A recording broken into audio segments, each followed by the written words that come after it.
Good morning, America. Al Graham driving around our city on a rainy day. I mean, a nice rainy day. Could be an inch, I believe, today. Nobody's ever ready in Coronado because it just never rains that much. And when it does, it never rains, but it pours. I hope this video isn't too distracting with a windy, rainy day in Coronado.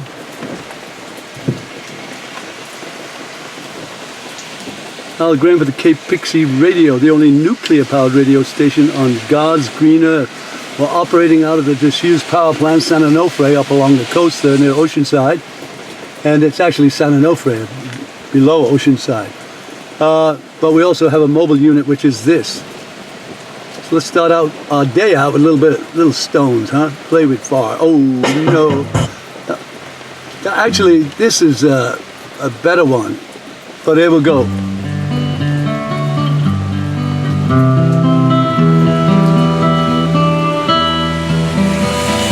Well, you got your diamond, and you got your pretty clothes, and the chauffeur drives your car. You let everybody know, but don't play with me, 'cause you're playing with fire. Your mother, she's an heiress, owns a block in St. John's Wood, and your father'd be there with her if he only could. But don't play with me, 'cause you're playing with fire. See that lightning? It's a little interesting thing. This old fella just struggled out of it. God's holy trousers. This young old guy got out. I say young old because he hopped into a Mustang. It looks like it's some kind of special Mustang. It's got a oval hood, which means it's got a big monster engine under there. And there you go, an old boy doing rock and roll at his age. It's just wonderful. Back to the Stones, huh? Hear the thunder?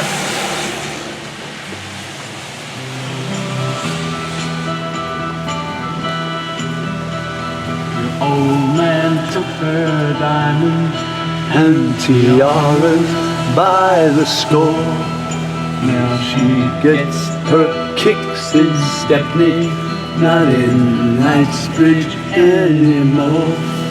But don't play with me, 'Cause you're playing with fire.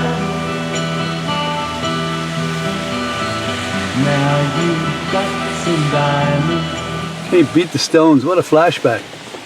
So I'm waiting for this fella to drive by to see what kind of vehicle he's driving. I want to talk to you today about Johnny Flowers, Juan Flores. He's the guy who looked after all these lawns along here for 18 years, 20 years, and longer actually. Replaced them, cared for them, they were his baby. And when he left, there's just something missing about the whole thing. Not to fail to mention that he was also, there goes that Mustang. Yep, no, that's not a special hood. That's been bashed 2 times too. I'm gonna pull that guy over. He shouldn't be driving. He's got beat up hood, beat up side. Shh. Let me get back to Johnny Flores. Johnny is a master tree surgeon. In fact, he saved 7 king palms that were near death. Anyone else would have just ripped them out. In fact, the owner was ready to rip them out because they looked so bad. Johnny came in and he allowed my son to work with him, which was a pleasure, Austin, and he showed my son how to save these trees' lives. What he did is took a razor blade and he slit down all the old dying ones on the outside, and we found new growth on the inside. A milagro, a miracle. Actually, it was always sitting there. It just had to be dug out, just like everything else. So then we found that if you put the right watering schedule, that helps too, because they were overwatered. So Johnny does this 15 minutes in the evening only. And by gosh, the next morning the trees look a little bit more revived. And the new green shoots had a lot to do with it, and they started showing. And he slit down the old shoots too with a razor. And boy, underneath there was new life. So it's the most wonderful thing to see. a man who brings back dead things. You know, Jesus brought back Lazarus, but this is the same thing. It's like this kind of absolute knowledge of life and death too. Anyway, so not only is he good at lawns and trees, but he is a master brick mason. He can, in fact, I made a video of some of the work he did. It's like Aztec, it is close to Aztec monuments that you've ever seen. Tight, neat, level, absolutely couldn't get a knife through it. So that's the other part of him. But he's one of those guys that can set his mind to any task and does it. And in a little while, I'm going to tell you how he did the impossible. But right now, I'm going to tell you that he's about 50-something, and he's got a brand new baby, 2 weeks old, and he's waiting for the child to become 2, and then he's going to retire from construction altogether. He's got a couple of dozen houses in Mexico, and he's always, like me, buying and selling or tearing down a house and getting the windows out and salvaging and building. He knows how to find a bargain, but he also knows how to barter his services for ours. We give him windows, doors, and so on and so forth to go to Mexico. He returns the favor by doing some asphalt work or some other things. So, and there's always a little, you know, like understanding with men of honor that these things, you don't argue about this or that. You just say, this equals that. And you don't ever say, okay, I want 200,000 back for 200 I gave you. No, it's not about that. It's about when he needs help, I'm there. When I need help, boy, is he there. And I have several friends like that who are solid as gold. And but Johnny Flores, this guy, in a little while I'm going to take a break and get a cup of coffee and have a pee. And then when I come back, I'm going to tell you the rest of the story, as Paul Harvey said. Al Graham for the Cape Pixie Radio, back with my story about Johnny Flowers. But first, a little bit of Morrison. Come on, Morrison. People are strange. People are strange when you're a stranger. Faces look ugly when you're alone. Women seem wicked when you're unwanted. Streets are empty when you're down. When you're strange, faces come out of the rain. When you're strange, no one remembers your name. When you're strange, when you're strange, when you're strange. People are strange when you're a stranger. Faces look ugly when you're alone. Women seem wicked when you're unwanted. Streets are uneven when you're down. Yeah, Jimbo, that's a flashback to the old days. Anyway, to continue my story about Johnny Flowers, we had a piano given to us by my doctor, Dr. Preddy, and his beautiful wife, Dr. Preddy, 2 Dr. Preddys, best dentist in the world, Easy Care Dental in San Diego, look him up. Anyway, in fact, on 25th Street in Care, you couldn't miss them. Greatest people in the world. Tell them I sent you, and they'll probably throw you out as soon as you walk in. But anyway, they gave us this piano, and it's a mahogany one. It's so heavy, it took, I swear to God, 10 of us to get it on a big pickup truck.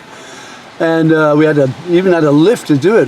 By the time we got to Coronado to unload it, there were only 4 of us left. The others had fallen by the wayside with excuses of, my mommy's going to buy me new clothes today, so I got to go. These are 50-year-old people making excuses at their mom because it was such a heavy piano and they didn't want to lift it again because it's dangerous. So Johnny Flowers, he pulls into the Brigantine parking lot and proceeds for the next hour to inch sideways around a car that couldn't be moved into a place that couldn't be gotten into. I swear to God, you couldn't put a knife between the gap that he eventually wiggled his entire truck sideways, inch by inch, to get into this gate at the MLC Gallery. Got his nose in the gate, and everybody was saying, well, you know, please talk to him because we're going to rupture ourselves if we lift it off. Not only that, it's like the pickup truck was a little higher than usual, so we couldn't have done it. Johnny knew what he was doing, so I just watched and I watched, and every few minutes they'd come to me and say, please, senor, tell him come back tomorrow when we get some man and on it. I watched Johnny, and he had a certain attitude, a certain smile of assuredness. He just kept inching around like a little train that could, or whatever it was, that little extra enzyme in the person that makes him say, no, no, no. Anyway, it turns out that Johnny already figured something that we were all not looking at, and he did. He eventually got this thing in. I swear to God, it literally between a solid metal parking pole and the edge of a gate and a car that wouldn't be moved, a Lexus, that we couldn't, I mean, it was a fraction of an inch away from the Lexus. Got it in, got it down, and then suddenly we realized what he was doing. He had it down the ramp so that when the end of his truck was at the end of the ramp, there was only 2 feet to offload the piano onto the ramp. So it was like he knew it all the time what he was doing. No one else did. And he couldn't convince these people because they kept bitching and moaning. He kept saying, nah, keep on keeping on. So I said to him, Johnny, you knew that all the time. And he just looked at me, but he pointed to the sky and smiled. And I went, oh my God. And then, so later on, we were leaving, I pointed to him, and then I pointed to the sky, and he had a huge smile, like a little boy. He said, oh, you know too, huh? It's like he was pointing to God's power, God's holy trousers.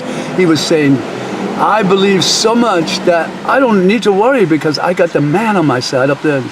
I had a completely different attitude about him, but I even though I knew he was a determined man, now I know what his source is. It's the power of God. He believes so much. He doesn't go to church. By the way, he's a savant too. He speaks 3 languages, French, English, and Spanish, and he never went to school. Not only that, he can't read. The words fly off the paper. He's just dyslexic.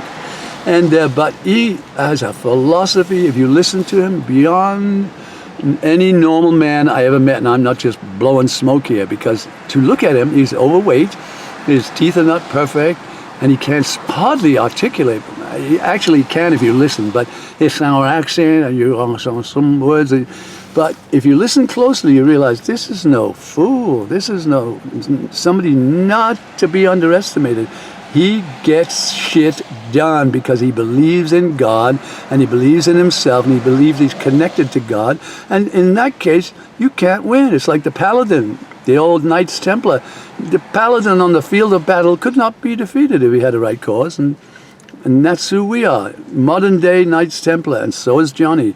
And God bless America, and God bless me, and God bless all my friends, and God bless my priests, and God bless my pets. And for those hateful souls who every day want to chew on something, I pray for you.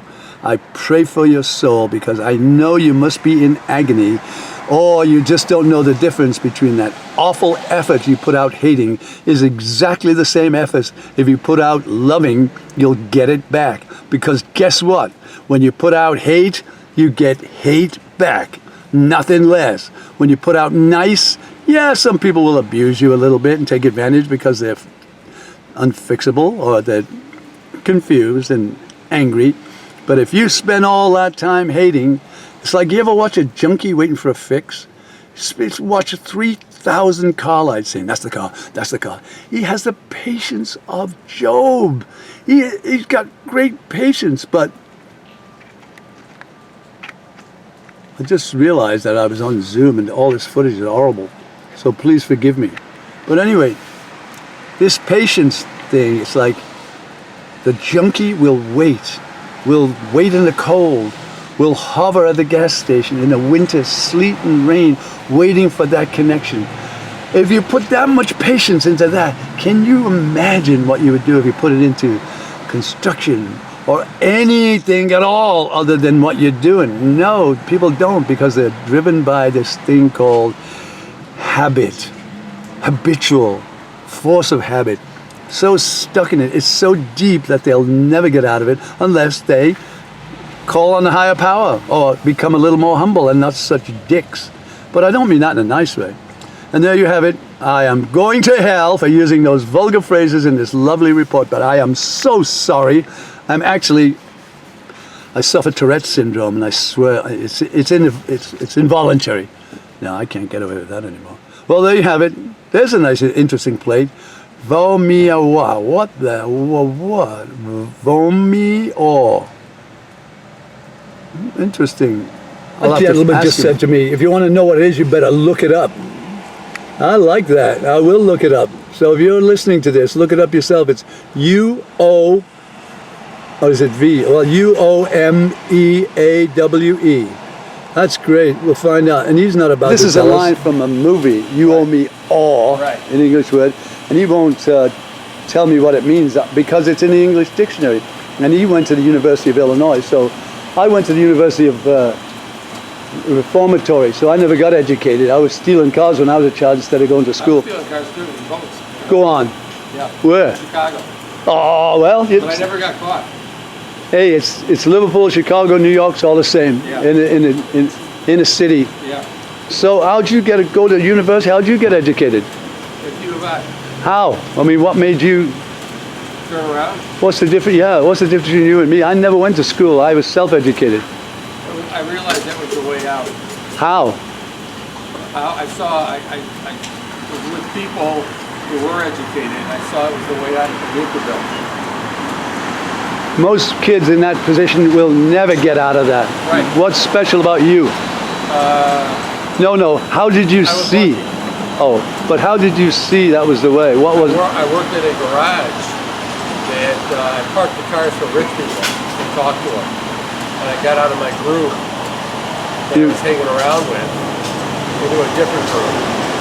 Wow. And I saw going to school was the way out, and it was. What did you do when you went to school? What did I do? What did you become? A lawyer and a CPA. Wow. So there's hope. It's just that All you. you gotta do is go to school and stay away from drugs.